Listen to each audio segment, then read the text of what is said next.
I thought I was going to Thailand with an open mind. I'd heard all the warnings, watched all the videos, and felt like I knew exactly what I should look out for. The only thing I told myself was, I'm not going to fall for a girl in Thailand. My arrival to Thailand seems to be slightly different to the other stories that you have on your channel. I'm a qualified teacher by trade, and I was getting a bit disillusioned with the way teachers were being treated back at home. So that's when I started looking for opportunities online, in different countries around the world. Being a qualified teacher and a native English speaker means there are opportunities in a big selection of countries. I saw opportunities in China, Japan, and while the salaries that were offered in these countries were slightly higher, I eventually decided on Thailand. I spent a lot of time doing my research, and I was coming quite close to the end of my career. I planned to work for another 5 to 10 years before retiring. This is why I chose Thailand. It seemed like it would be a great place to retire, and after working there for 5 to 10 years, I should have already developed a great knowledge of the country. I was seeking a professional posting. There seemed to be lots of job opportunities for people who were simply native speakers. Those were the low-paying jobs, and that's not what I was looking for. I was looking to work at either a university or an international school, and I contacted an agency that placed teachers in schools. Based on my experience and my qualifications, I was very quickly offered 3 different positions. I chose one at an international school. The salary wasn't too far away from what I was being paid at home, and because of that and all the research I had done, I thought I would be able to have a better life in Thailand than I could have at home. So far, so good. I handed in my notice at the school where I worked. They were all shocked to learn I had decided to move to Thailand. A few of the teachers there seemed to be equally as disillusioned and told me to let them know how it went. Maybe they too would think about doing something like that. Working for the last month, knowing I was going to be leaving soon, was an interesting experience. I liked the school I worked at, but the salary was just too low. I was 51 years old, and I hoped I wasn't doing something that I would later regret. I wondered if I was too old to be moving to a different country to start working. Should I have just worked until retirement at home? Maybe then I could have done some travelling. I put all the doubts to the back of my mind. There was no point thinking like that because the decision had already been made. And I will admit to being extremely excited about the prospects of doing something completely new. I'd never been to Thailand before. I'd never even been to Asia. I knew it was going to be a culture shock. I didn't know how much of a culture shock it would be, but that culture shock in some ways was a positive thing, opening my eyes to something different that I'd never experienced before. I had never married. I got close once, and we were engaged, but we never ended up getting married. We just drifted apart. Both of us came to work on our careers. It just got like we were putting up with each other because separating would be an inconvenience.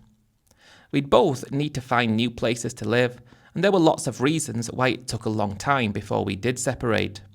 But we did eventually, and after that I remained single. I never met anybody else, but I wanted to get to know anyone. I would, but I just didn't find anyone. And aside from work, I just buried myself into hobbies that I had always enjoyed. When I left, I rented out my house. I still had a mortgage on it, but the rental income was able to cover that, and in 8 years' time, it should have been fully paid off. That was my retirement plan. It wouldn't have been much, but it would have been enough, and I was hoping to, over the next 5 years to 10 years that I was working, hoping to be able to add to my retirement fund. That's what I was thinking about, and that's what I was planning. And when the day came that I was actually going to be going to Thailand, my friend drove me to the airport. 2 very distinct feelings came over me. One of excitement. Excitement that I was going into the unknown. But the other one was fear and trepidation. What would happen if I didn't like it? What would happen if I got there and it wasn't what I was expecting it to be? Would I be able to come home easily and get another job? I couldn't get the tenants out of my house easily. They'd just signed a 6-month lease. I had nowhere to live if I had to come back. These were all the thoughts I was having, but I did guess that that was normal. This was a brand new start, and it was only natural to feel like this. After I checked in for my flight, I went to the departure area. I found a place to have a couple of shots of whiskey. Flying was something that I never enjoyed, and I was always able to cope with a bit of liquid courage. I bought a book to read on the plane, and when it was finally time to board, and I showed the boarding staff my passport and ticket, that was going to be the last chance I could change my mind. I was thinking about it, and as I walked down the ramp and got on the plane, all the feelings that I had that I was doing the wrong thing disappeared, and all I could think about was the exciting adventure I was about to have. My seat was right at the front of economy, a lot more legroom, so that made a difference, and I was going to have to change planes. The direct flights, when I was looking, were going to be too expensive, so I just had to accept that the next 18 hours was going to be travelling, and I had to get over that and patiently wait to arrive. I had a person from the agency coming to meet me at the airport in Bangkok. They were holding out a sign with my name, and they whisked me away to an awaiting car. I was glad that they had arranged this, and I didn't have to do it on my own. They took me to the hotel, and Bangkok was everything like I was expecting it to be, times 1,000. Everything you read about, everything you watched, and everything that you'd heard other people talking about Thailand. None of it was an exaggeration. It was all real. And then I thought back to before I boarded the plane and how I was considering changing my mind. I was so glad I didn't, because I was in full and exciting new chapter of my life. But it wasn't without being brave. I didn't get there just by saying one day, "Oh, I'm going to Thailand." It took a lot of careful planning, a lot of research, and it took me a while to be able to force myself to actually follow this dream. It wasn't like it was easy, but it was worth it, and the agency dropped me off at the hotel, and I was due to meet them the following day. I used that first day to enjoy the city. The first place I went was MBK, the shopping mall. I heard everyone talking about that and raving about it. That was a while ago now, before they changed the layout, but it was fun. And after that, I went in a taxi to the famous Khao San Road. I didn't feel like I fit in there. Most of the people you saw walking around, or other foreigners at least, looked a lot younger than me. It was where all the backpackers went, after all, but it was good to see. I went to Chinatown after, and then back to my hotel, which was in Phrom Phong. My first experience of Bangkok, unquestionably the best place I'd ever been, and I realistically thought that that would be the best place I would ever go. How would it be possible that somewhere could be better than this? I didn't believe it was possible. And that was going to be working there. That was going to be a fact. That made things even better. The next day, the agency came to pick me up. They took me to the office and started talking about the procedures for me to get my work permit. They had sent me lots of documents I needed so I could get a business visa from the embassy before I travelled. And they took photocopies of documents and started the process for the work permit. After I had that, I would then be able to extend the visa I had, and I'd be able to legally work in Thailand. I'd read lots of stories about people working as teachers illegally. Most of them said they didn't have any problems, but I wasn't about to do that, especially at my age. With that, I had 2 weeks before I was officially going to start work. I wanted to have some time to have a holiday before getting into my new job, and I was going to be going to a few different places in Thailand. I spent the next couple of days in Bangkok. On my third night, I decided to go and look at the nightlife. I was never interested in nightlife or going out at home, so I was expecting that I would have the same feelings in Thailand. But when I walked from my hotel, about 20 minutes, I found myself on Soy Cowboy. That was a shock on the senses. I would never dream of going somewhere like that at home, or somewhere like that at any country in Europe, But somehow, in Thailand, it felt different. It felt like it was acceptable to go somewhere like that in Thailand, and seeing so many people there, normal-looking people, enjoying themselves. This wasn't some seedy place like you would get in most other countries. This was right in the heart of Bangkok. It wasn't hidden. It was in plain view for everyone to see. I guess that's why, when I went into that first bar, I wasn't thinking straight. I was just thinking, live a little. Let's just say, I had an amazing time. The following morning, I couldn't get over just how good the night before was. It felt acceptable to be enjoying that type of thing in Thailand. It didn't feel like you weren't meant to go there. If they didn't want people going there, they wouldn't have put it right in the middle of the city, with bright flashing lights that you could see from every angle. But I was leaving Bangkok. I booked a flight to go to Phuket. A friend of mine went on his honeymoon there and said it was great, and it was. I hired a motorcycle and toured the island. Lots of tourist sites, but I was drawn to Bangla Road. One of the things I promised myself before I left to go to Thailand was don't get carried away. I knew what happened in Thailand. I didn't even think I would want to go to places like this, but it drew me in. It suckered me in, and the 3 days I spent in Phuket mainly involved me waking up late and going to the bars on Bangla Road. I always thought I was a respectable teacher, well qualified, hard-working. Part of me felt out of place going to the bars, but I just reasoned that this was Thailand and this is what you did here, and I let it grab hold of me. I booked a flight up to Chiang Mai next, and I did the same as I did in Phuket. I hired a motorcycle and toured around. Chiang Mai was far better than Phuket if you're interested in riding a bike. The mountain scenery is some of the best I've seen. I did find myself, though, gravitating towards Loi Kraw Road and the bars there. It almost felt like there was something pulling me towards them. If I think back to when I was working as a teacher in England, I could count the times that I went to a bar or pub over the last 10 years on one hand. I just didn't go there. I had no interest in them. But here in Thailand, this was my new calling. And no matter what I tried, I kept going, and I was really enjoying myself.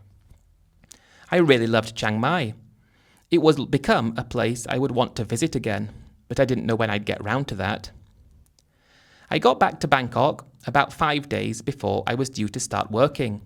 The paperwork hadn't come through yet, but it was time for me to find a place to live.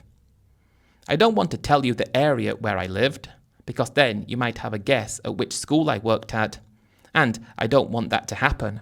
It would be very obvious if I told you. But I found a 1-bedroom unit, 20-minute walk away. Lots of people talked about how bad the traffic was in Bangkok. I'd experienced that firsthand, so I thought if I could walk to work, that would eliminate any of the problems with traffic. Turns out that was one of the best things I did. When you start making friends with people, finding out that some of them are spending an hour in the Bangkok traffic to go to work, not on a public transport route, so their only choice was to use a taxi. The condo had a pool, but no one ever seemed to use it. But I did. I got a lot of use out of that. And the gym. 30 minutes walking the other direction, I could get to Sukhumvit where the bars were, and I was looking forward to spending a few evenings a week going to the bars. I started work, and I loved it immediately. I got my work permit about a week after that, and extended my visa. So easy to do anything after that. I got my bank account opened, and I started to settle into my new life. I was paid quite well.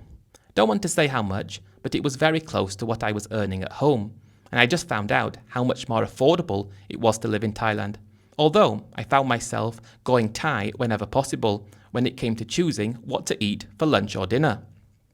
I'd finish work around 4:30, go back to my condo and try to wind down. But over the first few months, I found that as soon as I was getting home, I was going straight to the bars. They were drawing me in, and I couldn't stop myself. But I was enjoying myself, and I was spending an amount of money that although I didn't really want to spend, I was hoping to save a big portion of my salary.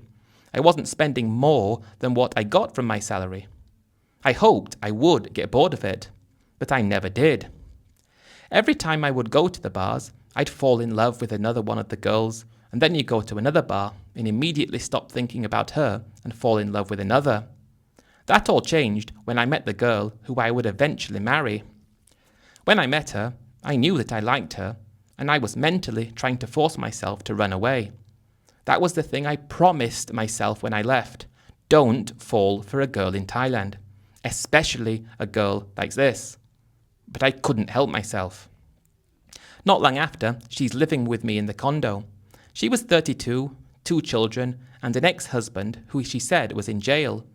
She moved from her village when he went to jail, got a divorce from him, and started working in the bar to support her children. They lived with her aging parents in Buriram. I couldn't even picture what kind of life she had. It was so different to mine, but she was a breath of fresh air for me. The dynamic of the relationship was so different to the relationship I had with my ex-partner. In my old relationship, we both worked. It felt like an equal partnership. But this didn't feel like that. It was very one-sided. It was clear that I was the provider, I was the one who worked and had to pay for everything and take care of her and her children, and it was her job to be the best partner she could be. If I say that again more accurately, it was clear that I was the provider, I was the one who worked and had to pay for everything and take care of her and her children. It was her job to do absolutely nothing. I didn't see it like that at the time. What I found happening was that when I got home from work, instead of going to the bars by myself, we went to more local places together. This cost less money, and it was with this saving that I was able to help her financially and her children. If I think about what I was really doing, I was sacrificing my own enjoyment and entertainment. I wasn't going to the bars anymore. I was still spending the same amount of money, but I had her. She had a great way of making me feel like I wanted to feel though, and the relationship just flourished. After 6 months, we got married. I even had some of my friends fly out from England to come to the wedding. This was likely the only time I would ever be married, and I wanted to do it right. We didn't do the normal go up to her village and have a ceremony type of thing. We booked a venue in Bangkok and paid for her family to come down and stay for a few days. It worked better for everyone that way, or at least it did for me, and as soon as we were married, I felt an even deeper connection to her and to the country of Thailand, and I'd fallen in love with Thailand just as much as her. The thing I liked most about her was that she never seemed to get angry. She had a very mai pen rai attitude, and if you know what that means in Thai, it's kind of like never mind or don't worry about it. It made for an easy existence. I didn't get home to nagging, I got home to her smiling. Sometimes she'd cook, but most of the time we'd go to one of the local restaurants close by. I'm still thoroughly enjoying work, feeling like it's the best thing I ever did moving to Thailand, and when it was the holidays, we would go to different places in Thailand together, and life felt like I'd always dreamed life would feel. If I sat down and thought about it, I was there, living in Thailand, working in an international school, married to a perfect lady. What more could I possibly want? I was content at that moment, and I was for the first 2 years of our relationship. During those 2 years, I did witness her change ever so subtly, and I've been thinking of the best way to describe this. When I met her, let's say that she was 100 out of 100. After the first 6 months, she was still 100 out of 100. 8 months, she's down to 99. 12 months, 97. 2 years, 93. And she's like changing, or is she moving closer to who she really is? That's something I often think about and try to understand. After 2 years of living in the same condo, doing the same things, that was when she came to me and said, we should start thinking about buying our own place to live. I hadn't even considered that. I asked her, what did she mean? What did she have in mind? She said, why don't we look for a house? It would be bigger, we'd be able to stretch our legs more there, and it would solidify our relationship even more. I already thought that our relationship was solidified, but because she's asking and I'm prepared to go and look.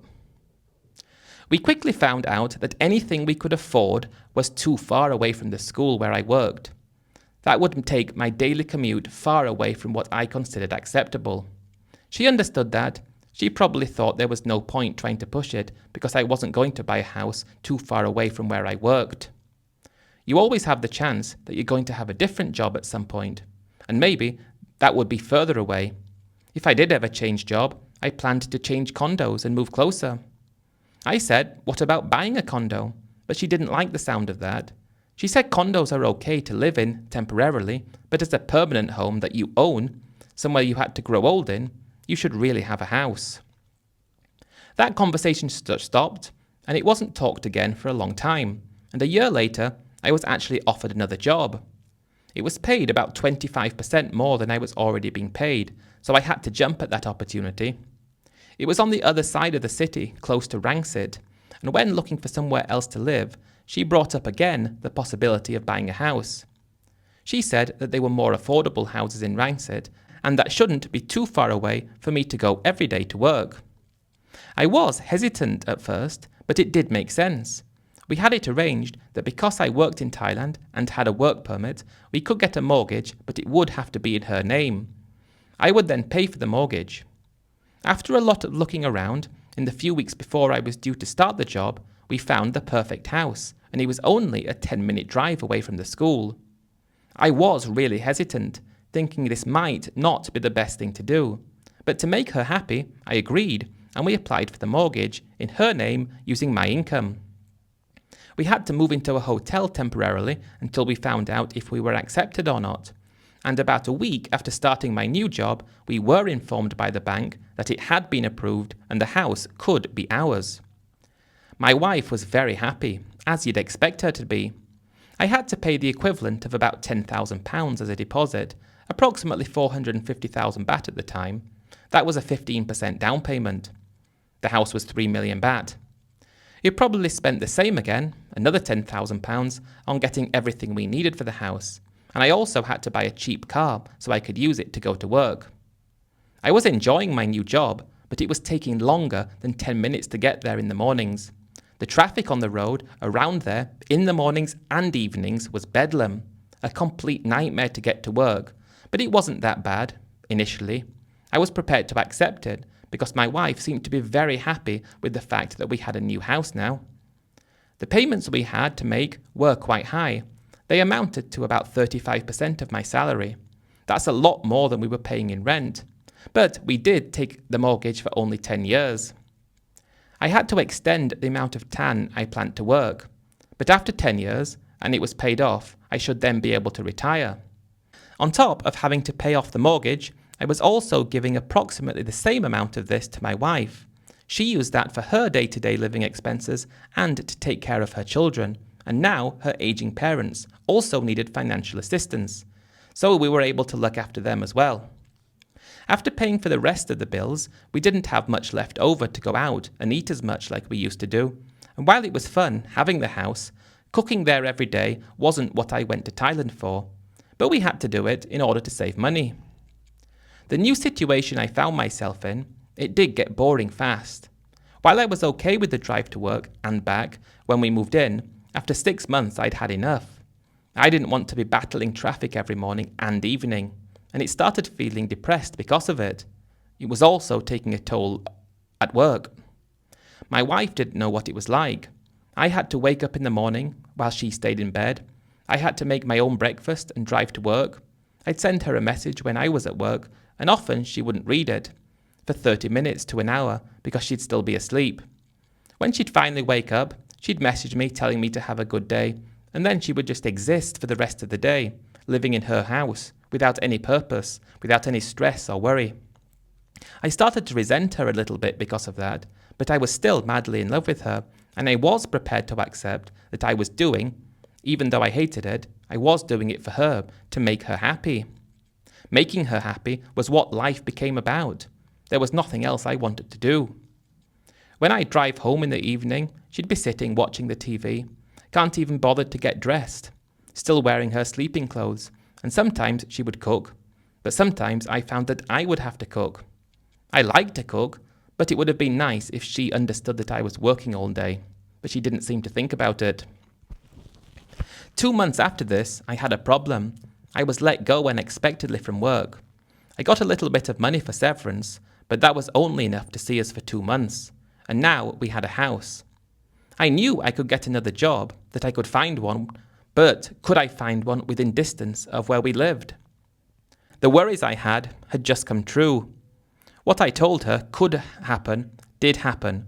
But when I told her at the time that this could happen, she just brushed it off, didn't even think about it as being a problem. But now it had happened, she seemed to be upset. But it wasn't her who needed to solve this problem. She didn't need to sort it out. I was offered another job about 3 weeks after this, but the salary was less than I was being paid, about 10% less, but I had to take it. We needed the money. I put what money I had into the deposit for the house and things we needed for the house and car. I didn't have any emergency funds. My emergency fund was my house in England, which the tenants were still paying off. But I wasn't meant to need that until I retired. The job was too far away to be able to live in the house. I had to rent a very small room close to the school. I told my wife we can live here in the week, and at the weekends we can go to our house. It was only about £100 a month, this room. You had to be cheap, because not only was I being paid less money, I still had all the same obligations as I had before. My wife said that that was okay, but after 2 weeks of her staying in the room with me, she said she'd just stay at our house and I could see her at the weekends. That felt like betrayal.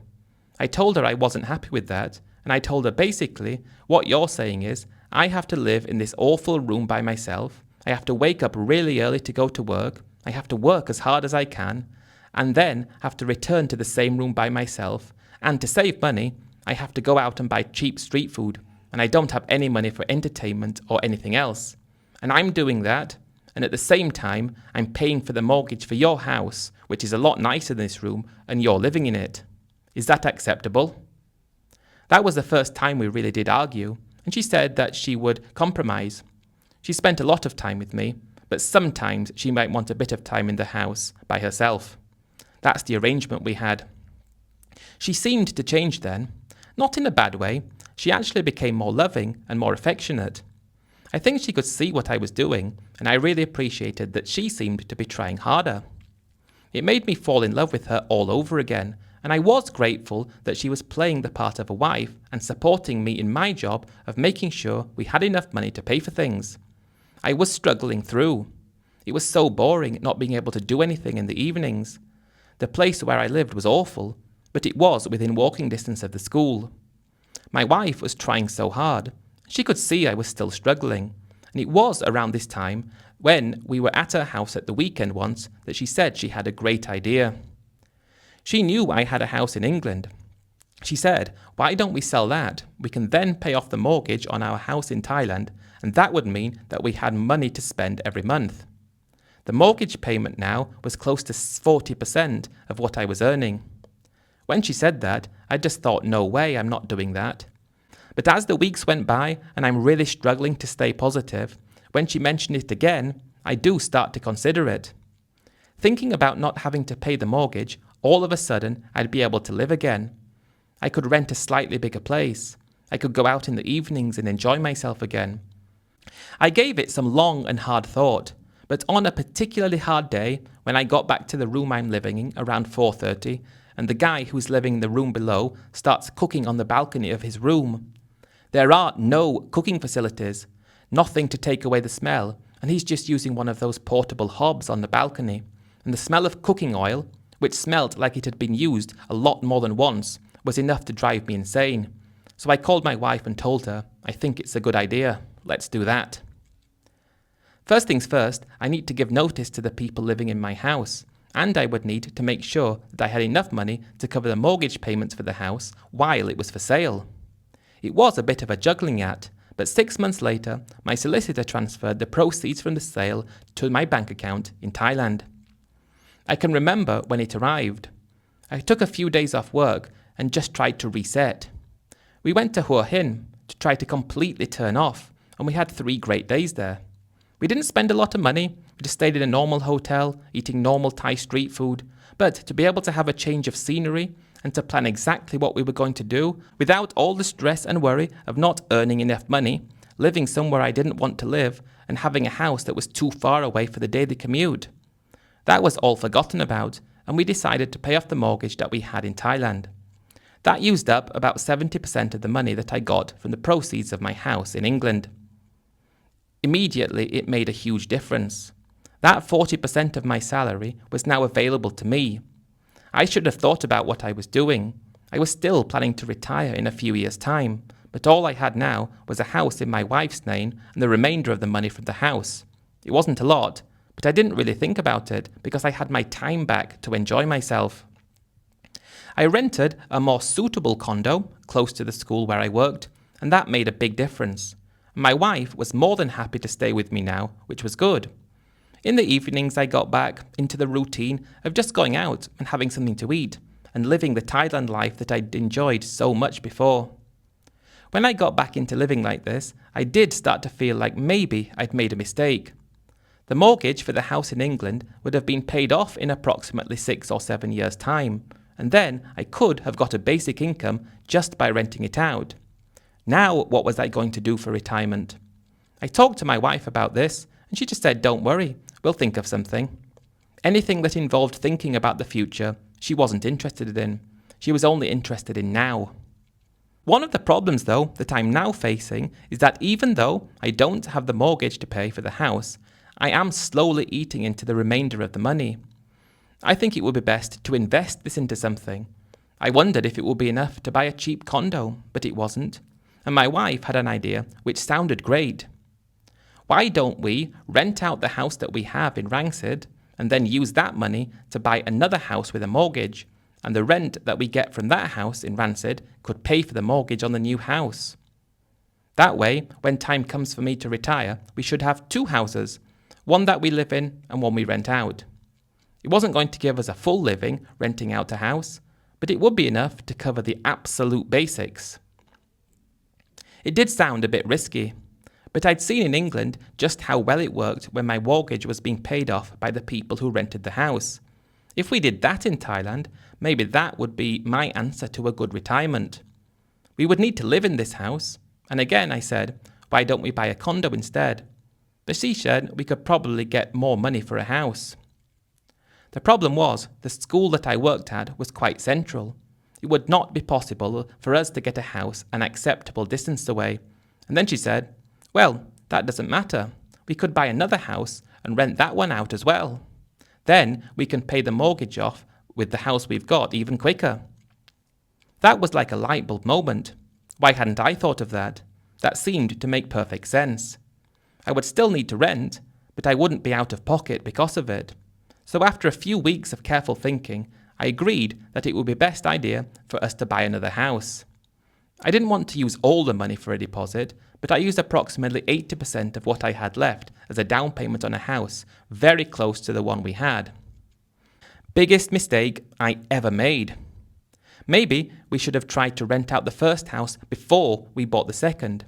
I didn't think to do that, and my wife never mentioned it.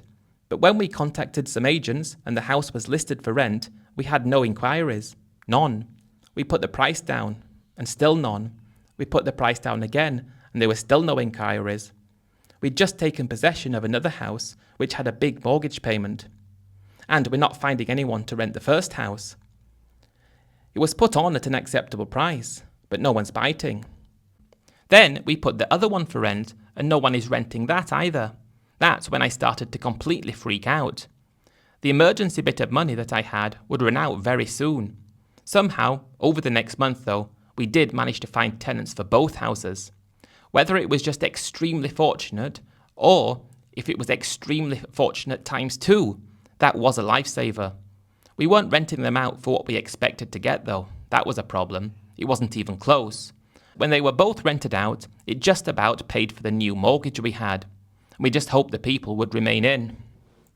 A month later, I was offered another job, completely out of nowhere, and it was paid very well. It would be a 40% increase.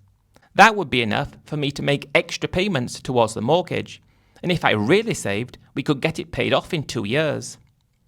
2.5 years later, it was paid off, and now we had 2 houses that we owned outright. Should I say my wife had 2 houses that she owned outright? That would be more accurate. They were both getting 14,000 baht a month in rent. We were expecting them to get closer to 25. But it was something. If we left one for rent, we would still have enough to pay electric, internet, water, common fees for the development, petrol for the car, and a bit extra.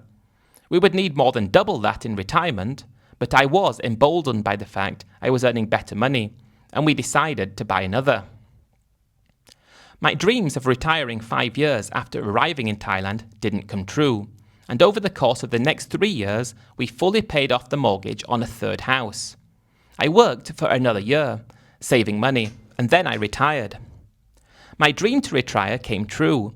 I wasn't going to have a lot of money to spend in retirement, but I thought I'd have enough to be able to live with my wife, and I thought that was good enough. Her children had left home by now, therefore we didn't need to support them anymore, and we moved into one of the houses after giving up the place I rented in the city, and we rented out the other two. It was hard to find people to rent them. With what I had managed to save, we were able to spend 30,000 baht a month. Not a lot of money, but that's just what it was. Part of me was happy that I was retired, but after only 2 months of living that existence, I quickly realised that while we could live on that amount of money that we had coming in, it was no way to live. And because I wasn't working, I had my whole days available, and not enough money to be able to do anything that I wanted to do. I thought I would be okay, because I was retired and I didn't have to do anything. But there were things I did want to do, and I couldn't do them. Then a month later, somebody moves out of one of the houses that we had renting. We can't find anybody else. Then people move out of the other house. We've now got 2 empty houses, and no matter what we're doing, we can't find anybody to rent them. It is very hit or miss in Thailand. If you are buying, make sure you know what you're doing. I trusted my wife because she was Thai, and I thought she said it was a good area. Now my savings are dwindling too fast, and we keep dropping the price. We dropped the price for both houses to 10,000 baht before we had people looking, but that was such a small return on the amount that we put into them. Even if we rented both out, that would only be 20,000 a month, and we had 1,000 baht a month for each to pay for the community charge in the development, so we'd only be left with 18. This is when my world started to crumble. I'm starting to get upset about things and panicking, and my wife is starting to get angry with me. You should not have left work, she kept telling me. Why did you think you could retire? I couldn't believe she was saying that. I was already in my 60s. I'd worked my whole life, and all I had to show for it were 3 houses in Rangsit on the outskirts of Bangkok that were in my Thai wife's name.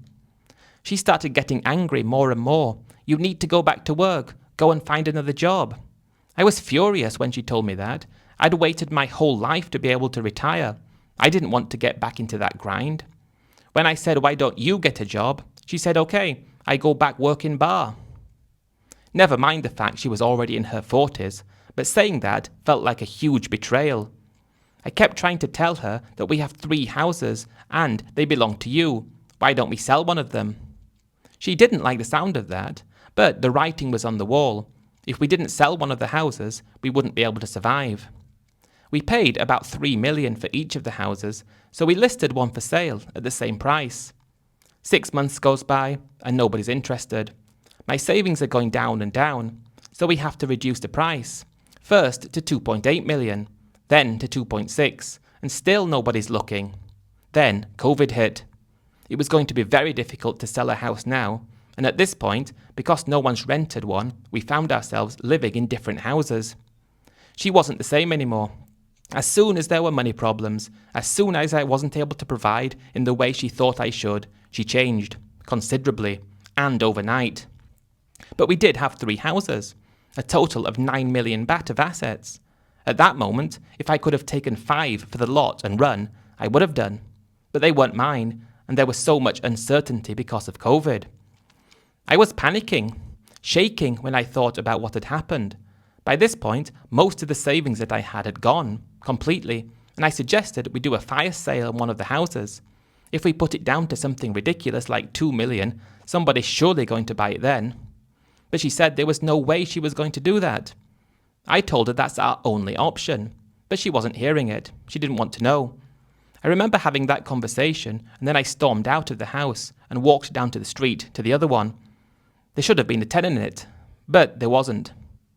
I can remember thinking, if something doesn't happen soon, my whole world is going to collapse. I couldn't believe what I saw the following morning when I went back to the house when she was there. I couldn't sleep all night, so I went round around 5 a.m. I was never up that early, and I saw a motorbike parked outside. I went in, and there was a guy, looking like he was just about to leave, and a look on my wife's face like, "What are you doing here so early?" She started cheating on me as soon as we had money problems. "I told you I would do this," she said. "You should have gone to get another job. What do you want me to do? I need money to live." In all the time I spent with her, I'd never heard I. It was always we, or us, and she looked proud on her face that I'd caught her. Like this is what you get when you do wrong by me. I just stood there in amazement. I was panicking about the financial situation, and COVID happened, and we couldn't find anyone to rent the 2 houses, and we couldn't sell them. I wanted to reduce the price of one dramatically, but she just refused. When that guy left, I tried talking to her. She wasn't crying or upset or apologetic. She was just laughing and giddy. "You think I only do one time?" she said to me. "I do like this because you do not good to me." I shouted at her at the top of my voice. "I bought you 3 houses. You're my wife, and I've taken care of you ever since we met. What more could I have done?" Then she starts talking about how I should look for another job, or I should never have given up on the job in the first place. And it was the way that she was showing off that she cheated on me. She said she liked that guy and he was better than me. She then told me to get out. She didn't want to speak to me then.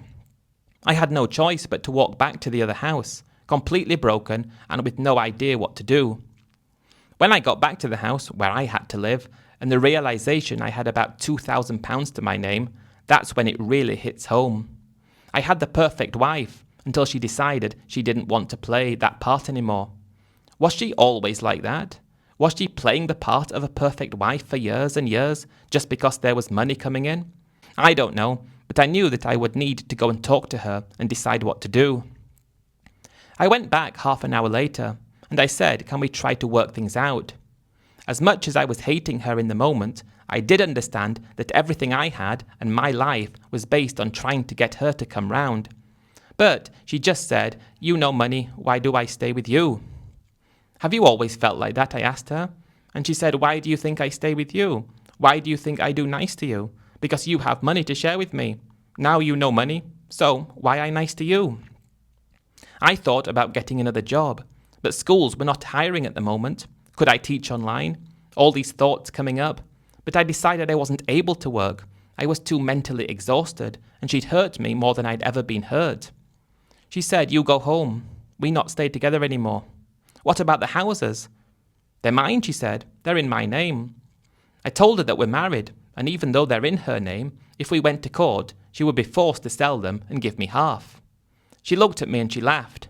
"What money you pay for lawyer," she said. That was when I realised that I really didn't have a leg to stand on. I didn't have enough money to take her to court, and I didn't even have enough money to do pretty much anything. I'd worked for years in Thailand, dreaming of retirement, and now my retirement was non-existent. I tried over the next few weeks to get her to see sense, saying if we sold one of the houses, we'd have enough money, but she wasn't prepared to drop the price low enough to get someone to buy it quickly. I would have taken 50% of the money if I paid for one of the houses, if I could have, but it was up to her, and she wasn't having it. Not only that, I went round to the house once at a normal time during the day, and that guy was there again. He left when I arrived, and my wife just looked at me smiling. "He better than you," she said. "I think better you leave," she said. I begged her to change her mind, but it just wasn't happening, and I knew I had to leave. I packed my things into a bag, all the little things I could carry, and I got a taxi to a hotel in downtown Bangkok. I still clung to the hope that she would call me, saying she was sorry and telling me to go back home. We can sell one of the houses for a fire sale. But she didn't, and realising that all I had left was enough for a plane ticket, and that the plane tickets were more expensive now because of what was going on, that was all I was able to do. All I could do was fly back home, completely defeated and with nothing left. I'd lost everything. I did think twice that when I got back and things started to improve for me, I would then get in touch with a lawyer and take my wife to court. She couldn't divorce me without me being there, and that was my plan. I flew back to England a few days later. I was in tears. I was a former shadow of myself, devastated that I'd allowed this to happen. I didn't even have anywhere to live when I got back, but I had to borrow some money for a friend, £2,000, and I bought a really old camper van and lived in that. Luckily in England you can claim benefits, although technically you're not meant to if you've been abroad, but they didn't know and I had no choice, and it was 6 months before I was living in an actual house. I then reached out to a lawyer in Thailand, telling them what had happened and about my predicament. He said he'd look into it, and I gave him my wife's number and told him that she owns these 3 houses that I bought, and we're legally married, and I've got proof of me spending money on things. I wanted to get a divorce, and I wanted the houses sold, and I wanted half. I left it with him, and he got back in touch with me a week later. The news wasn't good. He told me that my wife had already transferred ownership of the properties to her children. He said I could still take her to court, but he's going to be in for a huge battle. It could take years and years, and even longer because of the current situation, and the chances are you're probably not going to get anything. I could see the lawyer felt sorry for me. He told me not to worry about it, and he even told me not to send his fee that I'd agreed to pay for the work. That was the first time I had ever seen anybody in Thailand do anything like that. I must have really been in a bad state. I never did get anything. When I realised just how far I'd fallen, I looked back at all those years of hard work and effort and realised that they were all for nothing, for absolutely nothing. I wouldn't wish this on my worst enemy. You've heard all the warnings, you've listened to the stories, people have explained to you the pitfalls of what can happen. Don't be like me and think you know best. You don't. I most definitely didn't.